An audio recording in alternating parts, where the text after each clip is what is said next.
Guys, good afternoon. Kumusta kayong lahat? Ayan, for today's video, ito nga pala, inutusan ako ng asawa ko magbayad ng utang. So, ngayon, siyempre, ang lola, hindi pwede na walang bibilhin din, napabili din. Alam niyo kung anong nabili? Siyempre, pagkain. Ano pa nga ba? Ito yung nabili ko, oh. Ayan. Diba? Sa Julie. Sa Julie ko to binili. Alam mo kung magkano to? 130. Just, imbis na, yan ang ayaw kong umaalis dahil mapapabili ka talaga. Kaya pagkain o kung ano-ano mga abubot ang bibilihin. Diba? Kaya ito yung nabili ko pag uwi ko. Parang nanghinayang ako sa 130 na tinapay. Ito siya, pero mukhang masarap naman siya. Mocha, chocolate mocha raw to. Ito siya, chocolate mocha. Ito lang naman yung nabili ko kasi inutusan niya ako magbayad.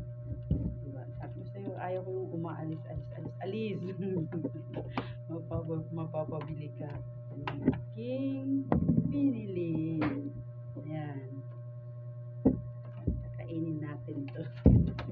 Gusto to mamaya ang anak ko pag-uwi niya. So,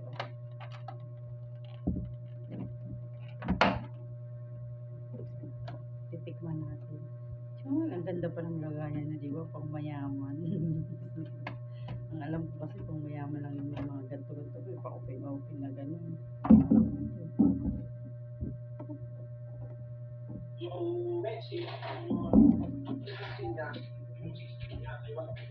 Wait lang.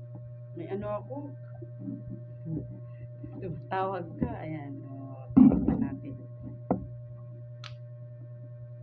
Oh my God. Sarap.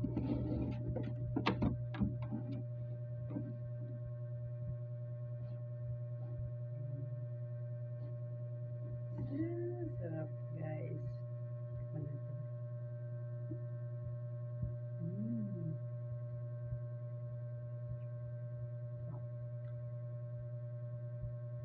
Sa Julie's.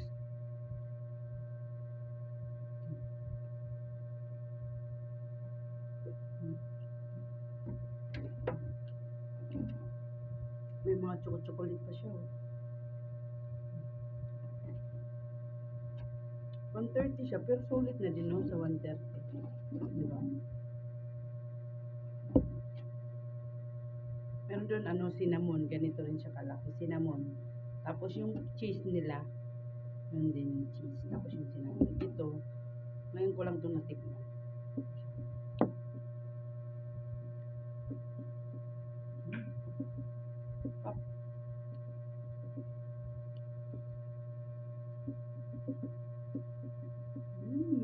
Kain guys. Subo. Hindi siya masyado matamis.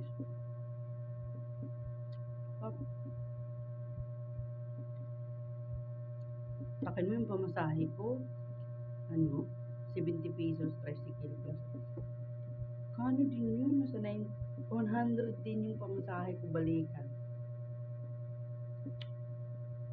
Malayo kasi sa amin mo sa. Yung sa tricycle pa. Ayun. Thank you for watching. Bye-bye. See you in my next video. Bye-bye guys. Thank you.